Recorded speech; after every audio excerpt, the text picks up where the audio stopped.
Everyone, today we're going to be talking about beyond boundaries, unlocking new pathways in family-based immigration. There still are a lot of ways, even though there's been a lot of changes recently.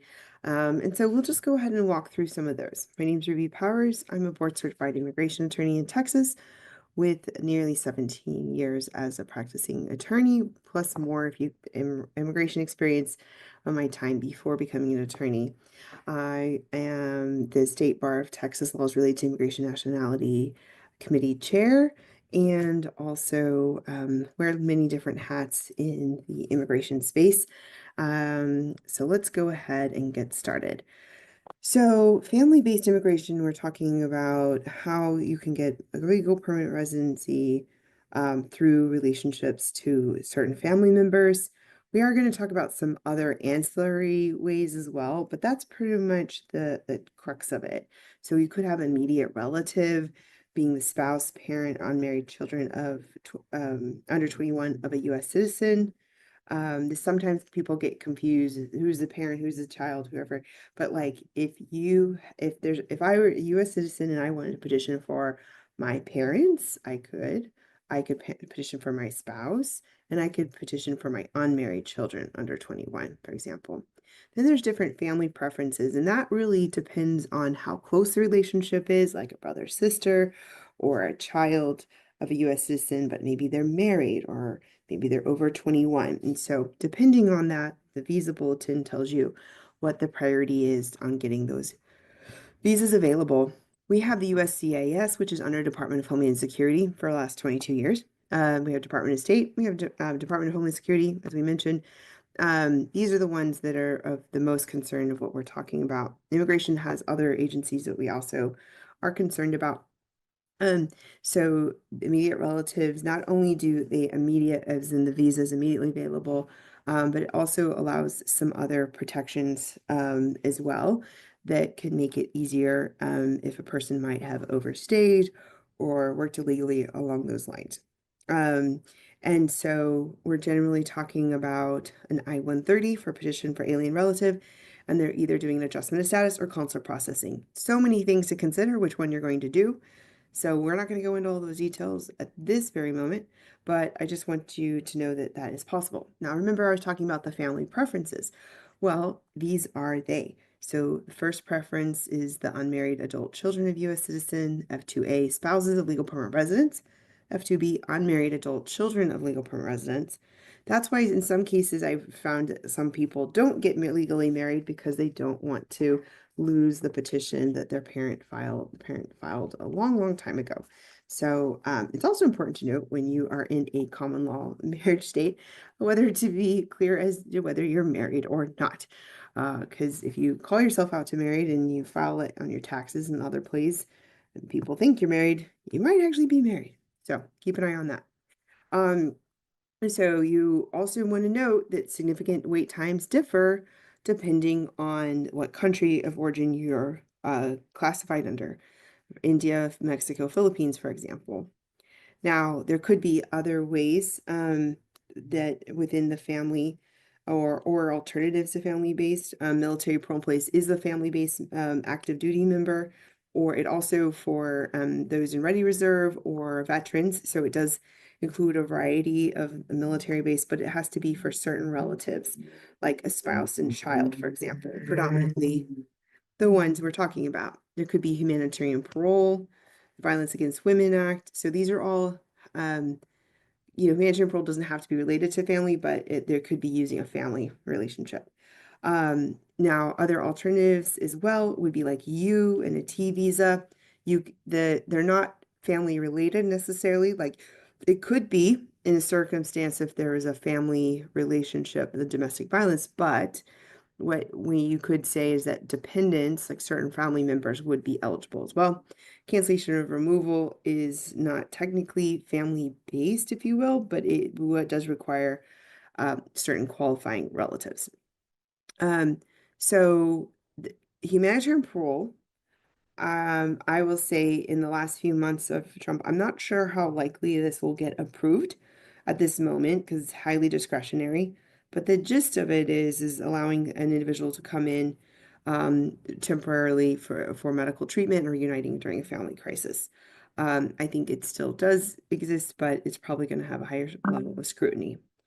245I does generally have a family component, doesn't always have to, because basically a labor certification or an I-140, so those are labor involved, um, or a family-based petition would have had to have been filed by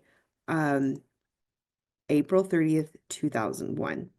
And so those are just things to consider. But for the most part, when I'm seeing people apply for this, I'm seeing them apply based off of the some type of a family petition, but it doesn't have to be.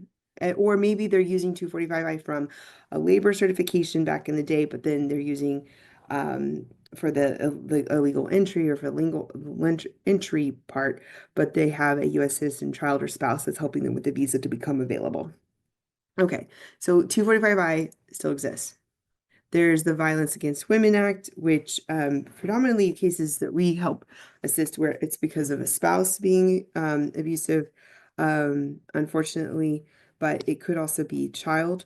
But these are just things to consider. It can, if you do, you can either do the I-360, which is that first petition with the I-45, or you can file them separately. We are hearing that there's a little bit more fraud concerns right now in this space, and so they're starting to schedule interviews for these cases. And so, many of the cases that we've helped with, it's very traumatic, and the individual doesn't have a lot of evidence always, but sometimes they do. But just because you don't have evidence about certain things doesn't mean you're not eligible. So keep that in mind. A provisional waiver has been around for 12 years already. Wow. 12? Yeah. Yeah. Yeah. I think 2013. Is that 12 already? Wow. So this helps. This was created under Obama, and basically the gist of it is that if you entered illegally, and you have the visa available, and you could do the provisional waiver for the unlawful presence, you could do it here in the United States, and you don't have to leave and be gone for a long time. It used to be I'd be gone for months or maybe a year or something waiting abroad. And so the goal was family unity. I mean, honestly, it's all just a construct of law, however they make it, which came actually from 1996 to 97 when they created unlawful presence in the first place and saying you can't adjust status in very rare circumstances here in the United States. So the provisional waiver provides this option to be able to minimize that separation time and be able to then leave once the waiver is approved if no other issue. You go do your medical exam, your fingerprints, you talk to the consulate, and if they don't see any other issue but then unlawful presence, then they can go ahead and approve and you would be able to come back. So when you're talking family-based immigration, you usually need to know how to read the visa bulletin, especially if you're talking about non-immediate relative cases. So you want to be looking at the priority date and when the dates are available. And you want to see chargeability and which countries you're working from. There's sometimes you can use a spouse's country to help you with cross chargeability. But there can be a lot of delays. And just because the visa bulletin doesn't move a day for a day. So sometimes it can move up really quickly. Sometimes it could be current. I mean, there's been times where F2A was current. Can you believe that? And then there's sometimes when it can retrogress. Special immigrant juvenile, it's not straight up family, but it has a relationship to family, unfortunately. So if a child, we're usually talking under 18 for the most part, technically under 21 for USCIS, but for family courts, a lot of family courts in the country, it's under 18. If a family law judge finds that a child was abused, abandoned, or neglected by one or both parents, so it just has to be one, then you could find that, and you have the court make that determination, and that it's in the best interest of the child to stay in the United States. There could be a pathway for them to obtain legal permanent residency, work authorization. One key point is that if they do become a citizen, they're not eligible to petition for any of their parents. So just keeping that in mind. Now, employment-based alternatives are really not related to family-based, what we're talking about, but it's important to know that, a lot of visas have dependence a visa available, like the H-1B has the H-4, for example.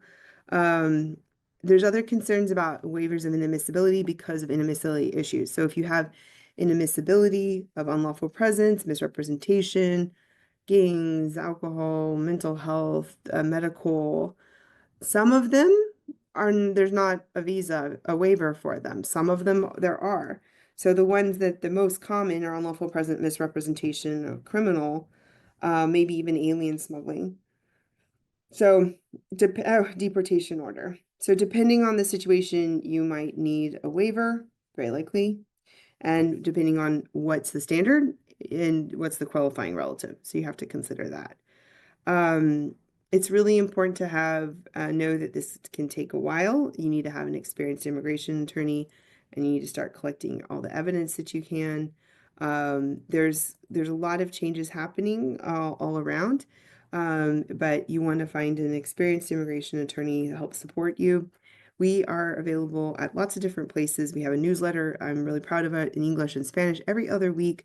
We are on X, Facebook, Blue Sky, Instagram, TikTok, and we also have more information coming out in this month. And so we are grateful to get this information out to you. We're going to also do this in Spanish, so you can send it out either in English, Spanish, you can share it, review. And so everyone in the team speaks Spanish and can assist you as well. We are full service, so that means employment-based, immigration, family, litigation, court, complex. We usually have a lot of complex cases, asylum, everything. Right now, it's a good time to have a good attorney, a great attorney, supporting you or ready to help you because there's a lot going on right now. So my name is Ruby Powers with Powers Law Group. Thanks so much for watching, and we'll see you next time.